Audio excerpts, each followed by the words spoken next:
I sent my grandchildren one last pie with a note that said, "Eat carefully. There's something inside for each of you." Hours later, my phone rang. They were crying, but not because of what I hid, because of what they had done to me.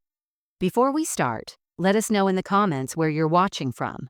Don't forget to like, share, and subscribe for more powerful stories. My name is Margaret Helen Foster, and I just turned 72 years old last month. I know what you're probably thinking when you hear that age. You're picturing some frail old woman who can barely remember where she put her glasses. But let me tell you something. I can remember every single sacrifice I made for my family, every late night, every missed meal, every dollar I stretched until it screamed. I remember all of it, and that's exactly why what happened to me hurt so much. I've lived in the same little house in suburban Connecticut for over 40 years. My husband Robert and I bought it when we were young and broke, back when this neighborhood was just regular working families trying to make ends meet. Robert died of a heart attack when he was only 43. Our 3 children were still in school. Susan was 16, Daniel was 13, Amy was barely 9 years old. I became a widow at 38, and I had no idea how I was going to survive. But I did. I worked double shifts at Morrison's Diner on Route 7, serving coffee and pancakes to truckers and traveling salesmen. On weekends, I cleaned houses for the wealthy families on the east side of town. I'd come home with my feet aching and my back screaming, but my kids never went to bed hungry. Not once. I sewed their clothes when we couldn't afford new ones. I packed their lunches with food I'd gotten on sale. I helped them with homework at midnight after finishing my second shift. I put all 3 of them through college by taking out loans that took me 25 years to pay off. I finished paying the last one when I was 67. Was it hard? Yes. Did I complain? Never. Because that's what mothers do. We sacrifice. We give everything we have so our children can have better lives than we did. And I was good at it. I was so good at being the strong one, the provider, the rock everyone leaned on. When my grandchildren came along, I thought I'd finally get to enjoy the reward for all those years of struggle. Emma was born first, then Jake, then Lily, and finally little Noah. 4 perfect miracles. I'd spent my whole life giving, and now I finally had someone to spoil. I baked them cookies and pies. I babied them when they were sick. I showed up to every school play and baseball game. I gave them birthday money I could barely afford because seeing their faces light up was worth more than anything in my bank account. They called me Grandma Maggie. They loved me, or at least I thought they did. For 60 years, I've been the kind of person who puts everyone else first. I'm the woman who brings casseroles to sick neighbors, the one who volunteers at church bake sales, the grandmother who always has her door open and her cookie jar full. I've never asked for much in return. Just love, just respect, just the basic decency of being treated like a human being instead of an obstacle. But 6 months ago, everything changed. My family stopped seeing me as a person. They started seeing me as something else entirely. A paycheck, a piece of property, an inheritance they couldn't wait to collect. And when I found out what they were planning, I knew I had to fight back. Before everything fell apart, my life had a beautiful rhythm to it, a predictable, comfortable pattern that made me feel like all those years of struggle had finally paid off. Every morning I'd wake up at 6:30, make myself a cup of coffee, and sit on my back porch watching the sun come up over my garden. Those quiet moments were my favorite part of the day. Just me, my coffee, and the roses Robert had planted for our 10th anniversary. I'd kept them alive for over 30 years. They bloomed every spring without fail, bright red against the white fence.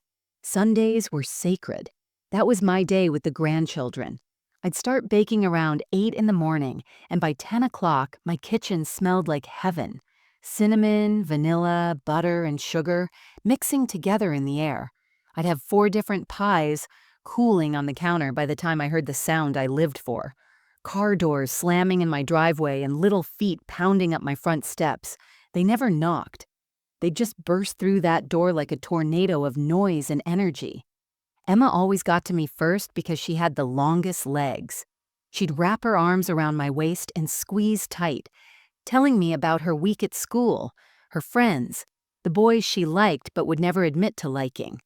Jake would be right behind her, already eyeing the pies and asking if they were cool enough to eat yet. He was 12 and always hungry, that boy. Could eat half a pie by himself if I let him. Lily was my little artist. She'd usually have paint under her fingernails or marker stains on her hands from whatever project she'd been working on. She'd sit at my kitchen table and draw while the others ran around, and every single time, she'd make me a picture to put on my refrigerator. I had dozens of them, drawings of flowers, of our family, of my house with hearts around it. I loved every single one. And then there was Noah, 8 years old and still young enough to sit in my lap without feeling embarrassed about it. He'd climb up onto my rocking chair and tell me everything. His dreams, his fears, the time he got in trouble for talking during math class, the fact that he didn't like green beans but didn't want to hurt his mom's feelings by saying so. I'd rock him gently and listen to every word like it was the most important thing I'd ever heard. Susan and Mark would usually stay for an hour or two. We'd sit around my dining room table, the same one, Robert built by hand in our garage, and talk about normal things, work stress, bills, home repairs, the kind of everyday conversation that feels boring until you don't have it anymore. Susan would complain about her job at the bank. Mark would talk about his construction projects. I'd offer advice when they asked for it and just listen when they didn't.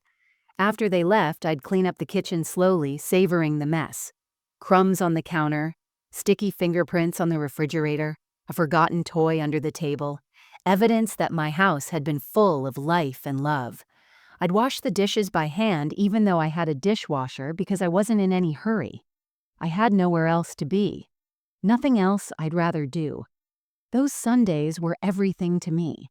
They were proof that I'd done something right, that all those years of sacrifice had built something real and lasting, a family that loved each other, a family that showed up. I thought it would last forever. I really did. How could I have known that while I was baking pies and hugging my grandchildren, someone was already planning to take it all away? It started on a Sunday in late March. The daffodils were just starting to bloom in my garden, and I'd made Emma's favorite blueberry pie. I had everything ready by 9:45, expecting them at 10 like always. But 10 o'clock came and went, then 10:15, then 10:30. I checked my phone 3 times to make sure I hadn't missed a call. Nothing. At 10:45, I finally texted Susan, "Everything okay? Waiting for you all." She didn't respond for 20 minutes. When she finally did, the message was short. "Sorry, Mom. Emma has a birthday party today. Forgot to mention it. Maybe next week." I stared at that text for a long time. Emma had never mentioned a birthday party. Usually, she'd tell me all about them, whose party it was, what she was wearing, what present they'd bought. And Susan had never forgotten to tell me about schedule changes before, not once in 6 years. But I pushed the feeling down. Kids get busy. Things come up.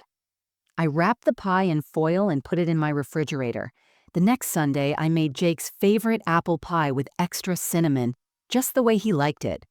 This time, Susan texted me at 9:30 in the morning. "Can't make it today, Jake has a soccer game." Another short message. No apology. No suggestion of when they might come instead. I texted back, "What time is the game? I'd love to come watch." The 3 dots appeared, then disappeared, then appeared again. Finally, "It's an away game, pretty far. Don't worry about it." She'd never told me not to come to the kids' games before. I'd driven 2 hours to watch Jake play in tournaments. Distance had never been an issue. The 3rd Sunday, I didn't even bother baking. I waited to hear from Susan first. She didn't call. She didn't text. At noon, I finally broke down and messaged her. "Are you coming by today?" "Busy. Kids have homework." That was it. 3 words. No love you. No talk soon. Just busy. I tried calling her that evening. It rang 4 times and went to voicemail. I left a message asking if everything was all right, if I'd done something to upset her. She texted back an hour later. "Everything's fine, Mom, just a lot going on. I'll call you when things calm down. But she didn't call. Days turned into weeks. I'd send messages asking about the kids, and Susan would respond with 1 or 2 word answers. Good. Fine. Busy. I called Daniel to ask if he'd heard from his sister, if she'd mentioned anything being wrong. He was weirdly vague. Susan's just got a lot on her plate right now, Ma. Give her some space. Space? When had my family ever needed space from me? One Saturday afternoon, I couldn't take it anymore. I drove past Susan's house just to see if everything looked normal, and that's when I saw them, all 4 grandchildren playing basketball in the driveway. Jake was shooting hoops. Emma was on her phone sitting on the porch steps. Lily was drawing with sidewalk chalk. Noah was riding his bike up and down the street. They weren't busy. They weren't at birthday parties or soccer games or drowning in homework. They were home. Right there. 10 minutes from my house. And they weren't coming to see me. Something was very, very wrong. I just didn't know what yet. I drove home from Susan's house that day and immediately started making excuses for what I'd seen. Maybe they'd just gotten back from something. Maybe the birthday party had ended early. Maybe the soccer game had been canceled. There had to be a logical explanation for why my grandchildren were home and not visiting me. I convinced myself I was being paranoid, clingy. One of those overbearing grandmothers who couldn't accept that children grow up and get busy with their own lives. Emma was 15 now. Of course, she had friends and activities that were more exciting than spending time with her old grandmother. Jake was 12 and probably thought hanging out at Grandma's house wasn't cool anymore. That was normal. That was healthy. I decided to give them space. Real space this time. I stopped texting Susan every few days. I stopped calling to check in. I told myself that if they needed me, they knew where I was. My door was always open. Surely they'd come back when they were ready. But waiting was harder than I'd expected. I'd wake up on Sunday mornings out of habit and have to remind myself that nobody was coming. I'd start pulling out baking supplies before catching myself. What was the point of making pies if there was nobody to eat them? I made one anyway, a cherry pie, and ended up eating it myself over the course of a week. It tasted like loneliness. I kept my phone on full volume at all times, convinced I'd somehow missed their calls. Every notification made my heart jump, but it was always just spam calls or text messages from my phone company, never the names I wanted to see. I tried to fill my time with other things. I volunteered extra hours at the church food bank. I joined a book club at the library with other women my age. I spent more time in my garden, planting new flowers, pulling weeds that didn't really need pulling, anything to keep my hands busy and my mind off the silence. My neighbor Carol asked me one Tuesday afternoon why she hadn't seen the grandkids around lately. I smiled and told her they were just busy with school and activities. You know how it is, I said lightly. Kids today are so overscheduled. Between sports and homework and friends, they barely have time to breathe. She nodded sympathetically, but I could see the concern in her eyes. She didn't believe me. I barely believed myself. At night, lying in bed, I'd replay every conversation I'd had with Susan over the past few months. Had I said something wrong? Had I offended her somehow? Maybe I'd been too critical about something. Maybe I'd overstepped. Maybe I'd given unwanted advice about the kids, and she'd taken it the wrong way. I thought about calling her and apologizing, even though I didn't know what I'd be apologizing for. But I was willing to do it. I was willing to say I was sorry for whatever invisible line I'd crossed if it meant getting my family back. I wrote the apology text a dozen times and deleted it every time. What would I even say? I'm sorry for whatever I did?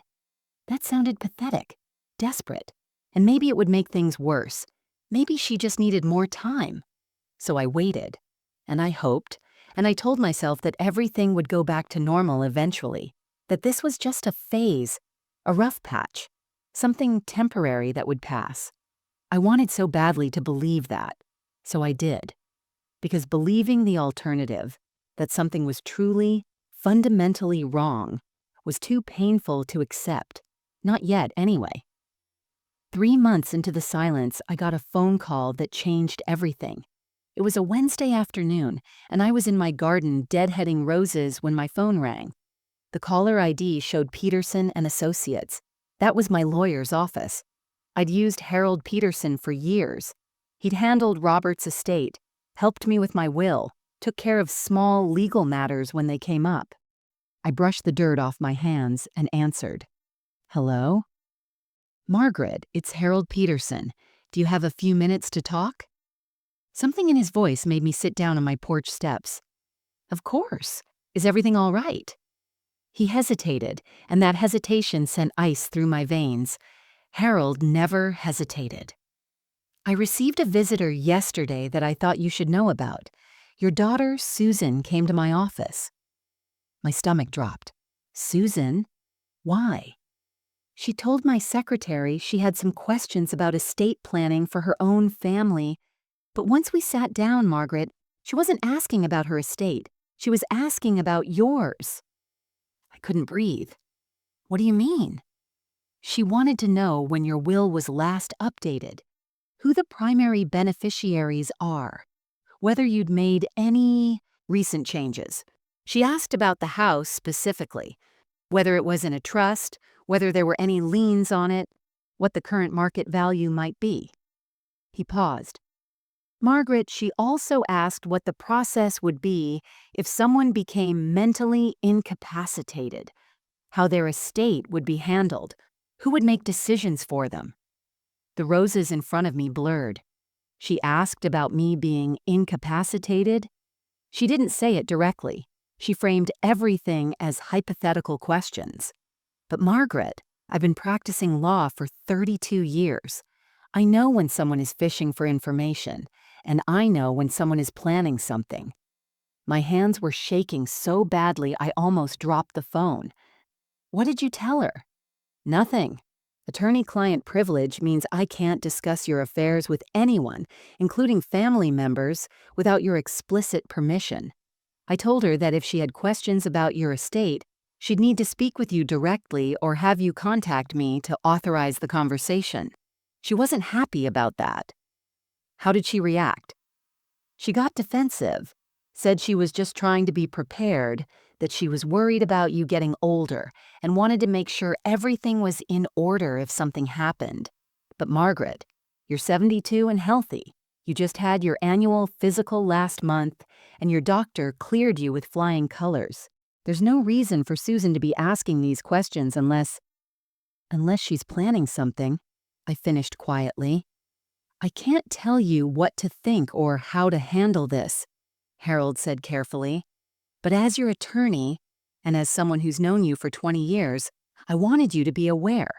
This kind of inquiry often precedes attempts to gain control of an elderly person's assets. Sometimes it's well-meaning but misguided. Sometimes it's not well-meaning at all. After we hung up, I sat on those porch steps for an hour. The sun moved across the sky. My neighbors came and went. Someone waved at me and I waved back automatically, not even registering who it was. Susan had gone to my lawyer, behind my back, asking about my will, asking about what would happen if I became incapacitated. This wasn't about me doing something wrong. This wasn't about giving her space or waiting for things to blow over. This was about something else entirely, something calculated, something that had been planned. My daughter wasn't pulling away from me because she was busy or stressed or going through something difficult. She was pulling away because she was planning something. And whatever it was, it involved my house, my money, and my mental competency. The denial I'd been clinging to for 3 months shattered like glass. I didn't sleep that night. I couldn't. Every time I closed my eyes, I saw Susan sitting in Harold Peterson's office asking about my mental capacity, about what would happen if I couldn't take care of myself anymore, about my house and my money and my will.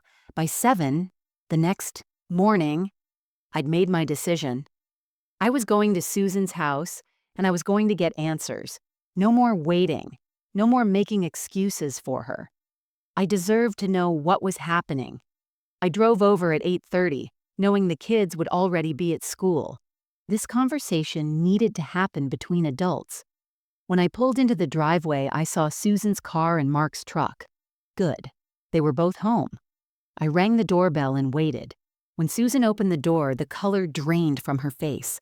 For just a second, I saw something in her eyes. Guilt, fear, maybe both. "Mom, what are you doing here? We need to talk."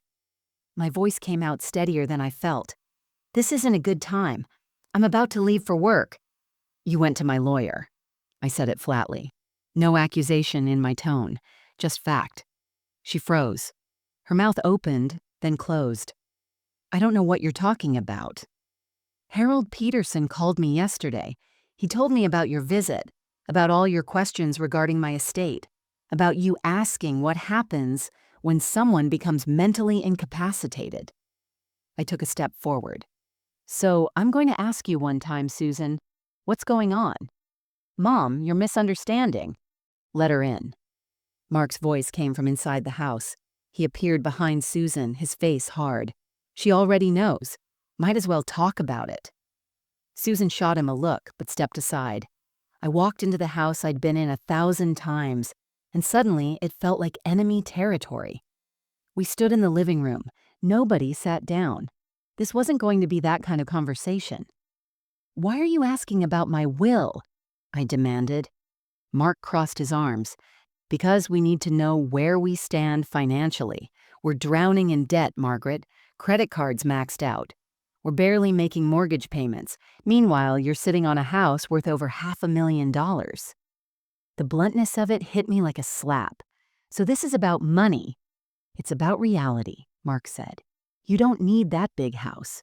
You're there alone. It's too much for you to maintain. You should downsize, move into something smaller, and free up that equity." "Free it up for you, you mean?" Susan finally spoke, her voice defensive. "Mom, you're 72 years old. How much longer can you really manage that property by yourself? We're trying to think ahead, to plan for what's best for everyone." By going behind my back to my lawyer? By asking how to have me declared incompetent? "We never said incompetent." "That's exactly what you meant." My voice cracked. "You're not concerned about me. You're concerned about getting your hands on my money before I can spend it or give it away or do anything else with it. This is about inheritance, about what you think you're owed." Susan's face hardened. All pretense of concern vanished. "That house is going to be ours eventually anyway. Why should we wait until you're actually unable to care for yourself? Why not make the transition now while everyone can benefit?" The room spun. My own daughter had just admitted she wanted me out of my home, out of the life I'd built. Not because I needed help, but because she needed money. "Get out," Mark said quietly. "You need to leave now." I looked at Susan, waiting for her to contradict him, to tell him he was wrong, to show some trace of the daughter I'd raised. She said nothing, just stood there with her arms crossed, her jaw set. So I left. I drove home in a fog. My hands gripped the steering wheel so tight my knuckles turned white. When I got back to my house, I walked straight to my bedroom and pulled out the lockbox where I kept important documents. Birth certificates, Robert's death certificate, the deed to my house, my will. I needed to understand exactly what Susan was after, what she thought she could take from me. I spread everything out on my dining room table and started reading through it all with fresh eyes. My will was simple. Everything divided equally among my 3 children. The house, my savings account, the small life insurance policy. Susan would get 1/3 of everything when I died. Based on current property values, that would be close to $200,000. But that wasn't enough, apparently. She wanted it now. I called Harold Peterson back. "I need to know if Susan can actually do what she's planning. Can she have me declared incompetent? Can she force me out of my house?" "Not easily," he said. "She'd need to petition the court for conservatorship. She'd need medical evidence that you're unable to manage your own affairs. Multiple doctors would have to evaluate you. It's a high bar to clear, especially if you contest it. But it's possible.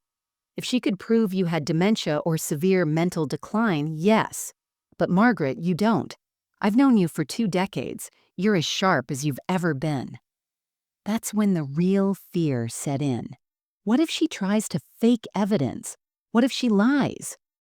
His silence told me everything. Over the next week, I became a detective in my own life. I started paying attention to things I'd ignored before. I called Daniel, my son in Arizona, just to chat. Within 5 minutes, he was asking me how I was managing living alone, whether I'd thought about alternative living arrangements. The same phrases Susan had used. "Did Susan tell you to ask me that?" I said bluntly. He stuttered. "Mom, we're just worried about you. We all are." "We all are, not just Susan. All of them." I called Amy next, my youngest. She at least sounded genuine when she said she hadn't talked to Susan in weeks. "Why? What's going on?" I didn't tell her. Not yet. I needed to know how deep this went first. I started going through old text messages between Susan and me. That's when I noticed something chilling. Over the past 6 months, she'd been documenting things. Little comments like, "Mom, you told me this story last week, remember?" When I'd never told her any such story. Or, "You seemed confused when we talked yesterday," after perfectly normal conversations. She was creating a paper trail. Evidence she could show a judge. I called Carol, my neighbor, and asked her directly, "Has Susan said anything to you about me? Anything about my health or my memory?" Carol hesitated. "Margaret, I didn't want to upset you, but yes. About 2 months ago, she stopped by when you weren't home. She said you'd been having memory problems, that you'd called her in the middle of the night confused about where you were, that you'd accused her of stealing from you." None of that was true. None of it. What else did she say? That she was worried about leaving the kids alone with you, that you might get confused and forget they were there, or leave the stove on, or... Carol's voice broke. "Margaret, I didn't believe her. I've known you for 15 years. You're not confused." But she was very convincing, very concerned. If I hadn't known you so well, I might have believed her. How many other people had Susan talked to? How many neighbors, friends, family members had she been feeding lies to? This wasn't just about taking my house. This was a calculated campaign to destroy my reputation, to isolate me, to make everyone believe I was losing my mind so that when she finally made her move, nobody would question it. My daughter wasn't just betraying me, she was systematically erasing who I was.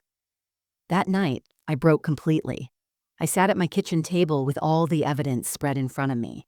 Text messages, Carol's testimony, Harold's warning.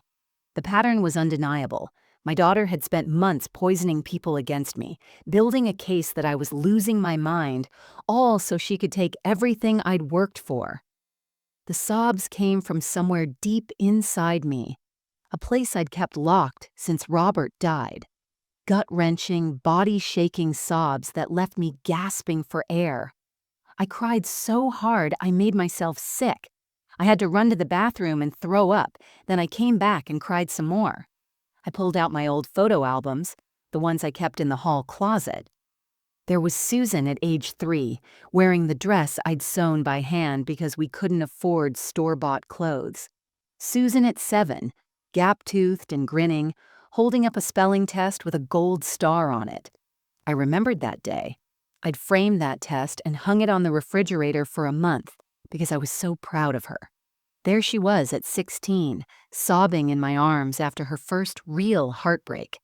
I'd held her for 2 hours that night, stroking her hair, telling her she was beautiful and worthy, and that any boy who couldn't see that was an idiot. She told me I was the only person who really understood her, the only person she could trust with her pain. I turned to her wedding photos. She'd been 24, radiant in the white dress we'd picked out together. She'd held my hand during the ceremony and whispered, "I couldn't have done any of this without you, Mom. Everything good in my life exists because of you." When had that girl disappeared? When had my daughter become someone who could look me in the eye and lie? Someone who could plot to steal my home? Someone who could use my grandchildren as weapons? I thought about all the nights I'd worked double shifts so she could have school supplies, the times I'd eaten toast for dinner so she could have a full meal, the college tuition I'd paid for by taking out loans that crushed me financially for decades, the down payment I'd given her for her first house, $15,000 I'd saved for 5 years. I'd given her everything, my time, my money, my energy, my love. I'd poured my entire life into making sure she had opportunities I never had. And this was my reward, being treated like an obstacle, like something to be removed. I looked around my kitchen. This room had fed my family for 40 years. I'd baked birthday cakes on that counter, packed school lunches at that table, taught my children how to crack eggs, and measure flour and knead bread dough. This wasn't just a house. It was every memory I had of being a mother, of being a wife, of building something that mattered. And Susan wanted to take it from me so she could pay off her credit cards. I thought about giving up, just signing the papers and letting her win, moving into some tiny apartment where I'd spend my remaining years alone with my memories. Maybe she was right. Maybe I was too old to fight, too tired, too hurt.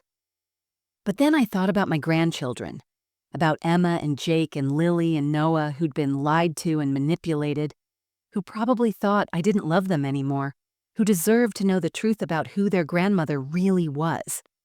I wiped my face with a dish towel. My hands were still shaking, but something had shifted inside me. Susan wanted a war? Fine. She was going to get one.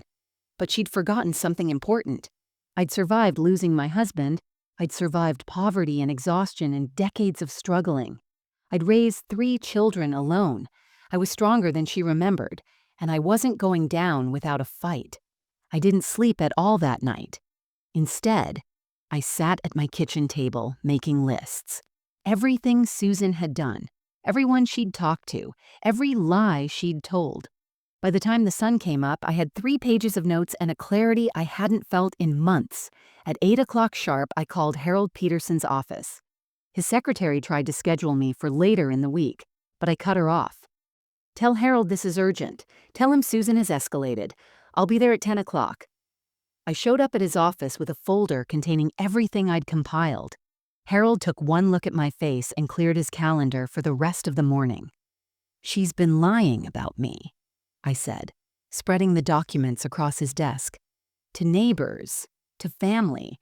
She's been creating a false narrative that I'm mentally declining so she can justify taking conservatorship. She's been doing it for months." Harold read through everything carefully. When he finished, his expression was grim. "Margaret, what Susan is doing has a name. It's called elder abuse, financial exploitation combined with emotional manipulation. It's not just unethical, it's illegal." "Can we stop her?" "Yes, but we need to be strategic." He pulled out a legal pad and started writing.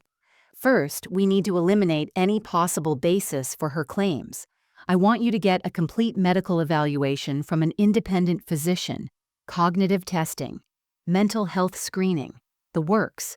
We need documentation that you're of sound mind and body." "Done. What else?" "Update your will immediately. Add language that specifically protects against undue influence and coercion. We'll include a clause stating that any heir who contests the will or attempts to manipulate you will be automatically disinherited. That should make Susan think twice." I nodded, writing everything down. "Third, we document everything she's done. I want you to write down every conversation, every lie you've uncovered, every person she's talked to.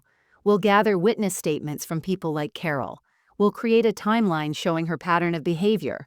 If she tries to petition for conservatorship, we'll have evidence that this is a calculated scheme, not genuine concern." "What about the grandchildren?" My voice cracked. "They think I don't want to see them. They think I'm sick or angry or I don't love them anymore. How do I reach them when Susan controls all their information?" Harold leaned back in his chair, thinking. "That's trickier. Legally, she has the right to limit contact between you and minor children. But Margaret, those kids are old enough to understand the truth. Emma is 15. Jake is 12. They're not babies. If we can get information to them directly, they might see through Susan's lies." That's when the idea started forming. A way to reach my grandchildren. A way to show them the truth that Susan had been hiding. Not through phone calls she could intercept or messages she could delete. Something physical. Something undeniable. I need to think about this, I said slowly. I need to figure out the right approach. Over the next 2 weeks, I followed Harold's instructions precisely.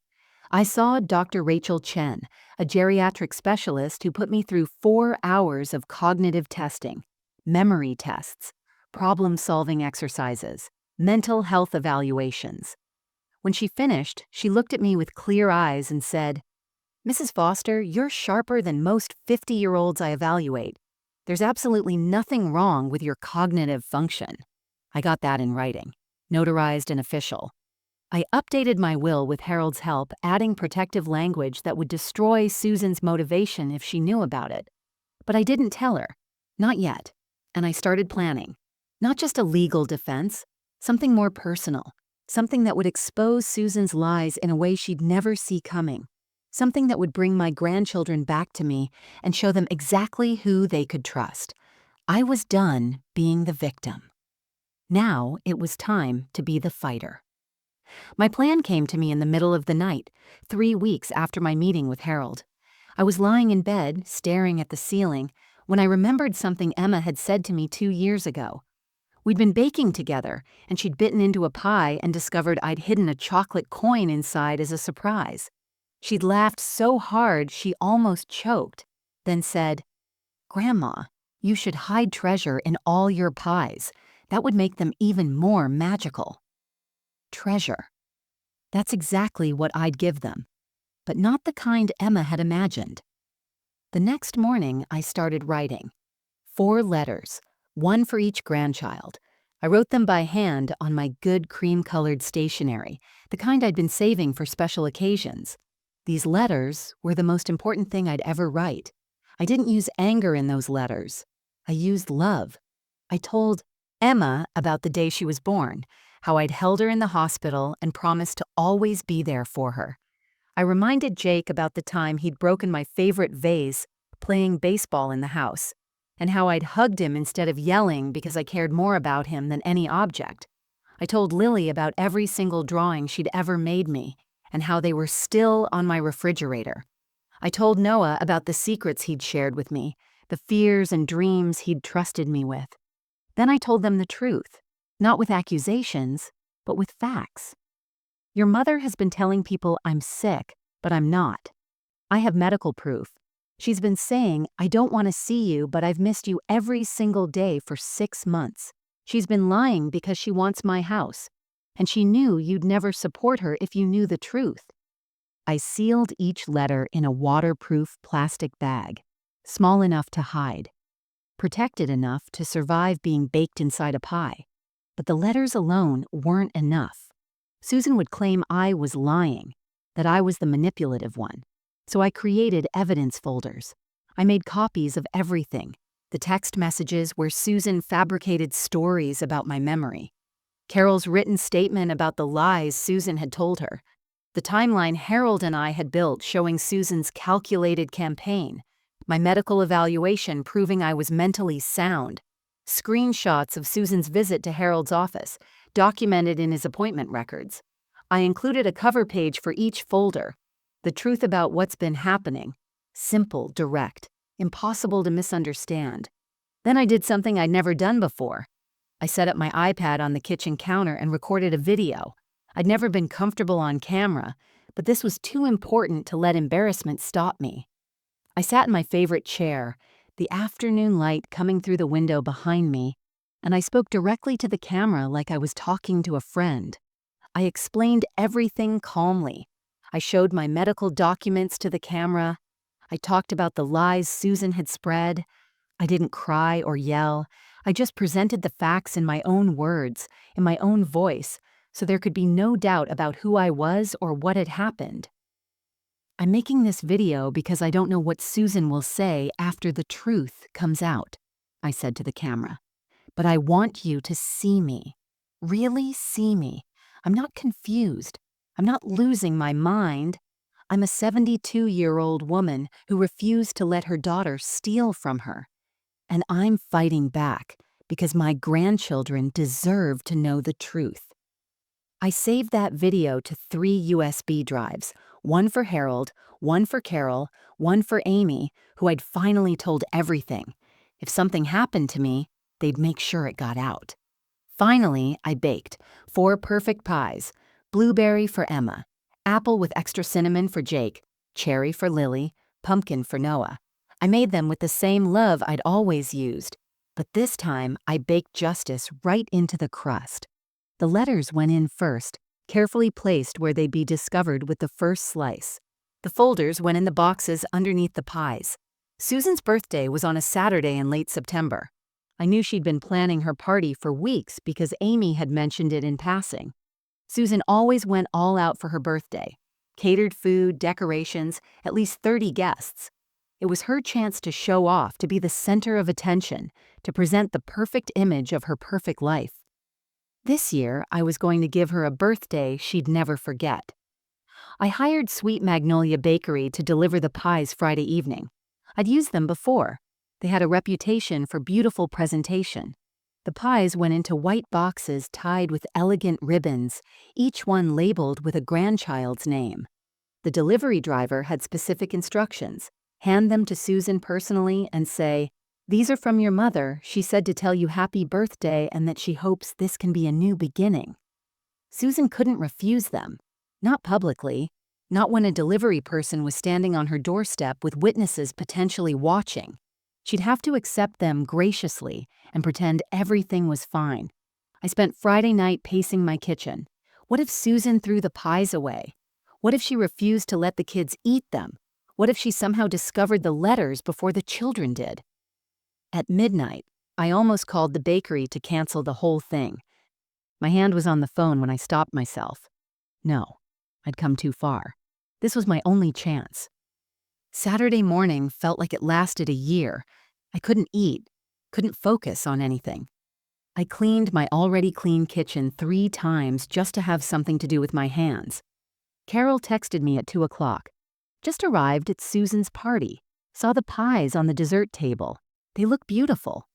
She told everyone you sent them as a peace offering, playing the gracious daughter. I'll keep you updated.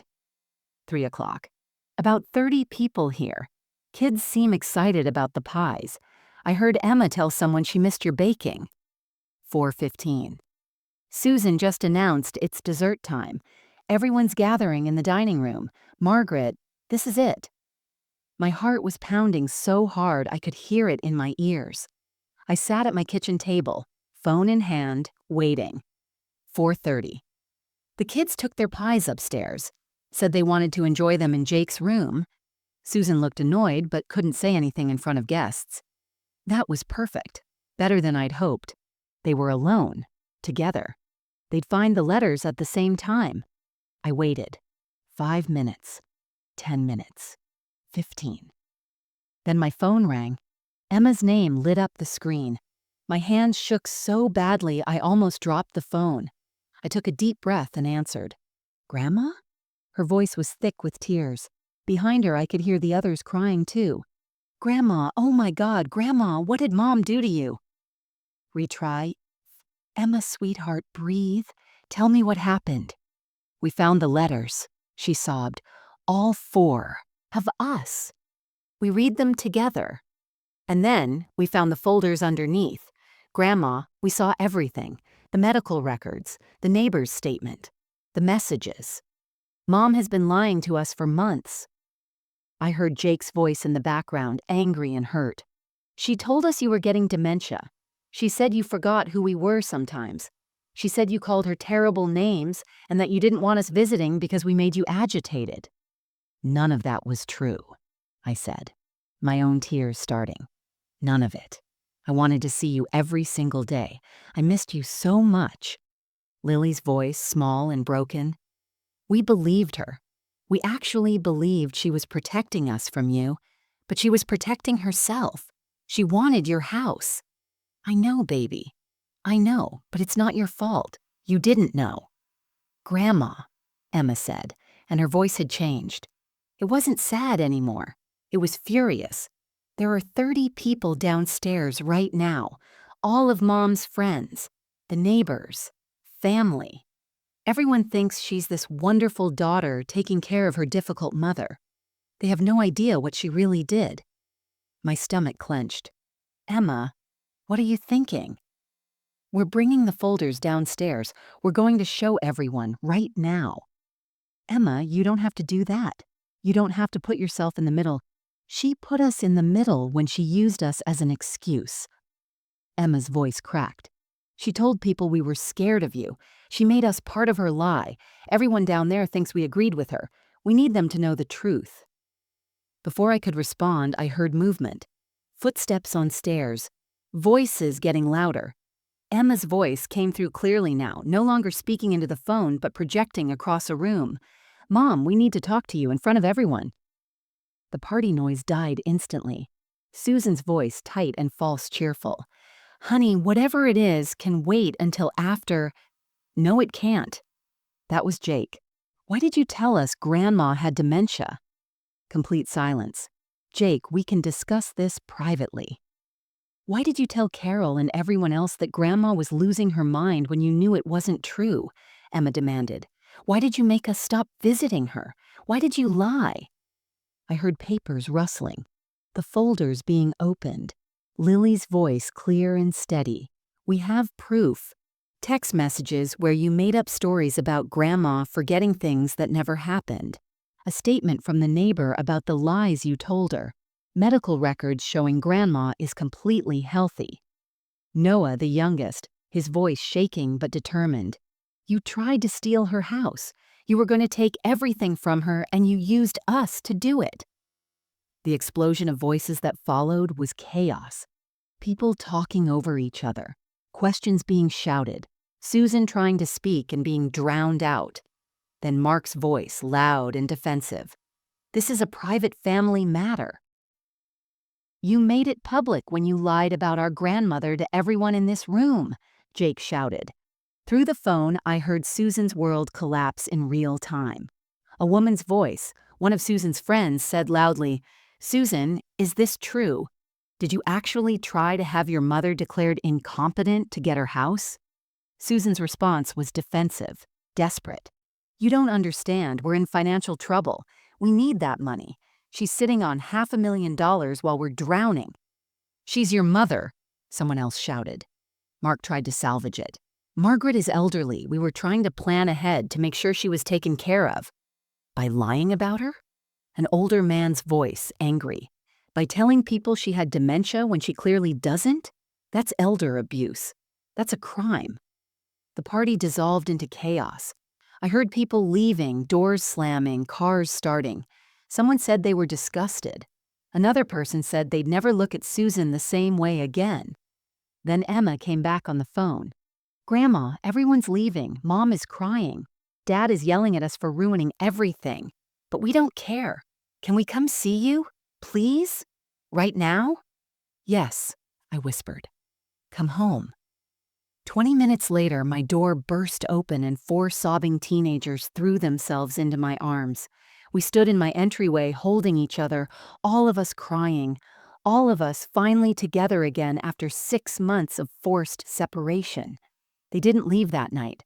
They called Susan and told her they were staying with me.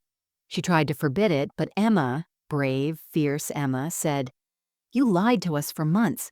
You used us as weapons against someone we love. We're staying with Grandma, and if you try to stop us, we'll tell everyone else what we didn't show them today. Over the next few days, the consequences for Susan and Mark multiplied. Word spread through the neighborhood like wildfire. Every parent at the kids' schools heard about it. Susan's friends stopped calling. People crossed the street to avoid her. The social circle she'd worked so hard to cultivate turned their backs on her. Amy drove in from 2 states away and wrapped me in a fierce hug. I should have known something was wrong. I'm so sorry, Mom. I filed an official police report with Harold's help, documenting everything Susan had done. While the district attorney decided not to press criminal charges, the report went on record. If Susan ever tried anything like this again, there would be a paper trail. Harold and I updated my will one final time. Susan and Daniel, who I'd learned was complicit, were removed entirely. Everything would go to Amy and the 4 grandchildren. A special clause stated that anyone who contested the will or attempted manipulation would be automatically disinherited, with their share going to the National Center on Elder Abuse. Within 3 weeks, Susan and Mark put their house on the market. They couldn't handle the shame of staying. The neighbors who'd once admired them now whispered and stared. They moved 3 towns away to a place where nobody knew what they'd done. I never heard from Susan again. She made no attempt to apologize or explain. She simply disappeared from my life as thoroughly as she'd tried to make me disappear from hers. And honestly, I didn't miss her. 6 months have passed since I sent those pies, and my life has never been fuller. Every Sunday, my kitchen is exactly how it should be. Loud, messy, and overflowing with love. Emma, Jake, Lily, and Noah are here without fail. We bake together now. Emma's teaching me how to make French macarons. Jake perfected my apple pie recipe and added cardamom. Lily films everything for her TikTok followers, and Noah still climbs into my lap, even though his legs dangle over the armrest now. Amy visits twice a month and calls me every Wednesday night. We talk for hours about everything and nothing. She apologized 100 times for not seeing what Susan was doing. But I told her what I'll tell you now. Manipulators are experts at hiding their true intentions. You can't blame yourself for not seeing something someone worked so hard to conceal. I learned something important through all of this. Family isn't determined by blood or DNA. It's determined by loyalty, respect, and love without conditions. Susan stopped being family the moment she looked at me and saw a bank account instead of a person. But these 5 people sitting around my table right now, they're my real family. They fought for me when I needed them most. I also learned that being elderly doesn't mean being powerless. Society tries to convince us that once we reach a certain age, we should fade quietly into the background. Stay silent, don't make waves. Let younger people make decisions for us. But that's exactly what people like Susan count on. They expect us to be too weak, too confused, or too afraid to fight back. But we're not. We built our lives. We earned what we have. And we have every right to defend it. Elder abuse is more common than most people realize.